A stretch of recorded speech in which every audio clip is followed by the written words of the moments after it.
नमस्कार साथियों, स्वागत है आपका अपने YouTube channel exam vision classes में। साथियों, कंप्लीट पॉलिटी सीरीज का आज ये 14th लेक्चर है। पिछले लेक्चर में हम लोगों ने डीपीएसपी को कवर किया था और आज इस लेक्चर में हम लोग मौलिक कर्तव्य मतलब फंडामेंटल ड्यूटीज़ को देखेंगे। इनसे बनने वाले जितने भी प्रकार के क्वेश्चन हैं उनको भी देखेंगे। और ये क्लास आपका यूपी पीसीएस, आरओ, यूपी मतलब जितने भी कॉम्पिटिटिव एग्ज़ाम है जिसमें पॉलिटी पूछी जाती है सभी के लिए इम्पोर्टेंट है। और आपको साथ में बताते चले जो आपका मौलिक कर्तव्य है इनसे किस प्रकार क्वेश्चन बनते हैं ये भी बता देंगे। और ये बहुत लंबी क्लास नहीं रहने वाली है, छोटी क्लास रहेगी और इस क्लास में कम्प्लीटली सारी चीज़ों को हम कवर कर लेंगे। चलिए दोस्तों शुरू करते हैं। सबसे पहले देखेंगे मौलिक कर्तव्य के संवैधानिक प्रावधान क्या हैं, मतलब संविधान में क्या बातें कही गई इसके लिए। तो आप देखेंगे कि मौलिक कर्तव्य को संविधान में भाग 4 का में दर्शाया गया है। वहीं अनुच्छेद की बात करें तो अनुच्छेद 51 का। अब देखिए हमने पिछली क्लास में बताया था कि अगर कोई भी चाहे अनुच्छेद है या विभाग है, ऐसे ऐसे कोई भी नंबर लिख के आता है का खा गा इस तरीके से लिख के आता है तो आप समझ जाएंगे कि इसका अमेंडमेंट हुआ है, मतलब संविधान संशोधन हुआ है। तो यहाँ पर ये देखेंगे कि ये जो आपके फंडामेंटल राइट्स है कि ये मूल संविधान में थे, तो नहीं, मूल संविधान में नहीं थे। इनको जोड़ा गया था। कब जोड़ा गया? तो इनको जोड़ा गया था आपका 42वां संविधान संशोधन मतलब 42 कॉन्स्टिट्यूशन अमेंडमेंट 1976 में। और इसके लिए समिति क्या बनी थी तो इसको याद रखेंगे, बहुत इंपॉर्टेंट है, बहुत बार पूछा जाता है ये स्वर्ण सिंह समिति। अब देखिए यहाँ क्वेश्चन इस तरीके से बनता है कि जो आपके मौलिक कर्तव्य हैं वो किस समिति के द्वारा जोड़े गए, तो आप क्या बताएंगे? स्वर्ण सिंह समिति के द्वारा जोड़े गए। और यही पूछ लेता है कि भाई मौलिक कर्तव्य जो हैं आपके वो किस संविधान संशोधन में जोड़े गए, तो आप बताएंगे 42 कॉन्स्टिट्यूशन अमेंडमेंट 1976 में जोड़े गए। ये चीज़ ध्यान रखिएगा। अच्छा, यहाँ और इम्पोर्टेंट बात क्या है? इम्पोर्टेंट बात और ये है कि ये स्रोत कहाँ, मतलब कहाँ से इनको अधिग्रहित किया गया, कहाँ से लिया गया?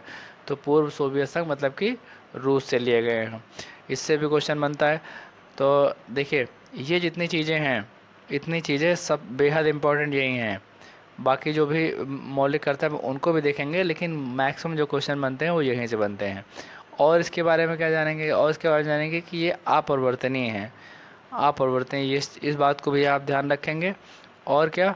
और नेक्स्ट पॉइंट देखेंगे कि जो आपका मौलिक कर्तव्य है, मौलिक कर्तव्य इसमें कितने, इसमें माफ़ कीजिएगा, जो आपको वर्तमान ये संविधान है इसमें कितने मौलिक कर्तव्य हैं? तो 11 मौलिक कर्तव्य हैं। पहले कितने थे? पहले 10 थे।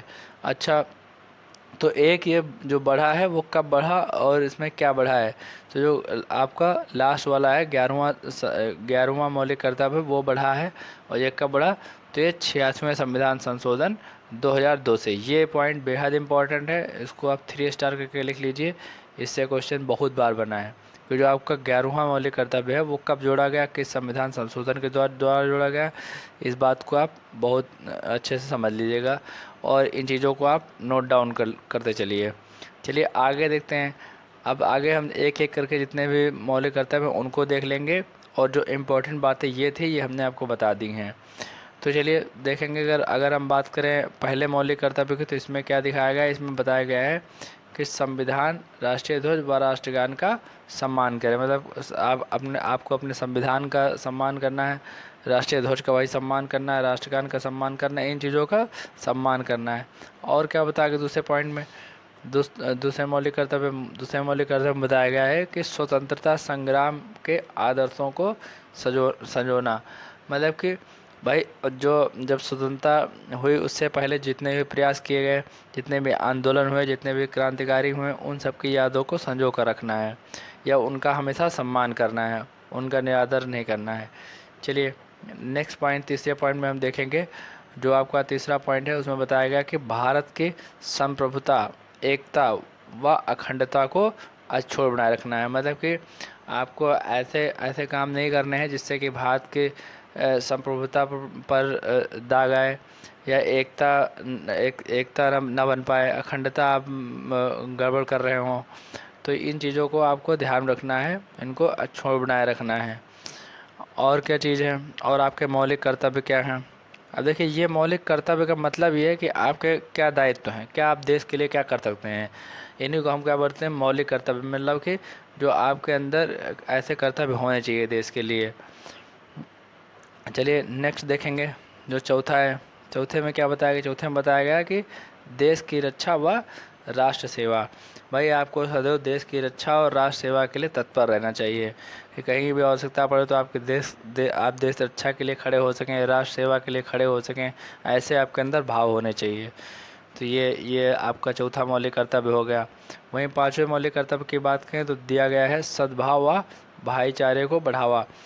अब इसका मतलब क्या हुआ? इसका मतलब ये हुआ कि आपको सभी के साथ समन्वय बना के रहना चाहिए और आपको जात पात या छुआछूत इन सब चीज़ों से दूर रहना चाहिए। समाज को इस तरीके की भावनाएं उत्पन्न नहीं करना चाहिए समाज में। तो ये चीज़ें हैं। आगे देखेंगे तो नेक्स्ट पॉइंट में देखेंगे, जो आपका छठवां मौलिक कर्तव्य है, इसमें बताया गया है कि सम्मिलित सांस्कृतिक की समृद्ध विरासत को सहेजना। जो आपकी सांस्कृतिक विरासत हैं उनको भी सहेज के चलना है। नेक्स्ट देखेंगे, जो आपका सेवन्थ नंबर का मौलिक कर्तव्य है, उसमें बताया गया है कि प्राकृतिक संसाधन भाई कौन आते हैं? जैसे वन हो गया, झील, नदी, वन्य जीव, तो ये सब क्या है? ये सब प्राकृतिक संसाधन है। ऐसा तो है नहीं कि कृत्रिम है, नहीं, प्राकृतिक संसाधन एवं पर्यावरण का क्या बताया गया? संरक्षण। भाई जितने भी प्राकृतिक संसाधन हैं उन चीज़ों का हमको संरक्षण करके चलना चाहिए, ये इन्होंने बताया है। आगे 8वें नंबर पे बताया गया है कि वैज्ञानिक सोच और मानवता का विकास। आपके अंदर ऐसी सोच होना चाहिए जो समाज को आगे की तरफ लेके जाए। जैसे कि वैज्ञानिक सोच हुए, मानवता का विकास हुआ, भाई मानवता के साथ भी रहना चाहिए। चलिए नेक्स्ट नंबर 9 नंबर देखेंगे, तो इसमें दिया गया सार्वजनिक संपत्ति की सुरक्षा व हिंसा का त्याग। तो अगर कोई सार्वजनिक संपत्ति है तो उसकी सुरक्षा का दायित्व भी अब बनता है, और हिंसा का त्याग मतलब कि आपको हिंसा नहीं फैलाना है। हिंसा नहीं फैलाना है कि बदले अभी कोई आंदोलन हो रहा, वहाँ पर आप हिंसा भड़का दिए। अब हिंसा भड़का दिए तो लोग जो सार्वजनिक संपत्ति है उनको कहीं फूंकने लगे या उनको तोड़ने लगे, तो ऐसी चीज़ें नहीं करनी है। चलिए 10वें नंबर में क्या लिखा गया है कि सभी लोगों में उत्कर्ष की ओर बढ़ने का प्रयास। मतलब कि आपको ऐसे काम समाज में करने चाहिए कि सभी लोग उत्कर्ष की ओर, मतलब ऊंचाई की ओर बढ़ सकें, या फिर जितने भी राज्य सरकारें हैं उनको ऐसे काम करने चाहिए कि उनके स्टेट में रहने वाले पीपल, जितने भी नागरिक रह रहे हैं, उनका उत्कर्ष हो सके। और आपका जो लास्ट है 11वां है, इसमें क्या बताया गया दोस्तों?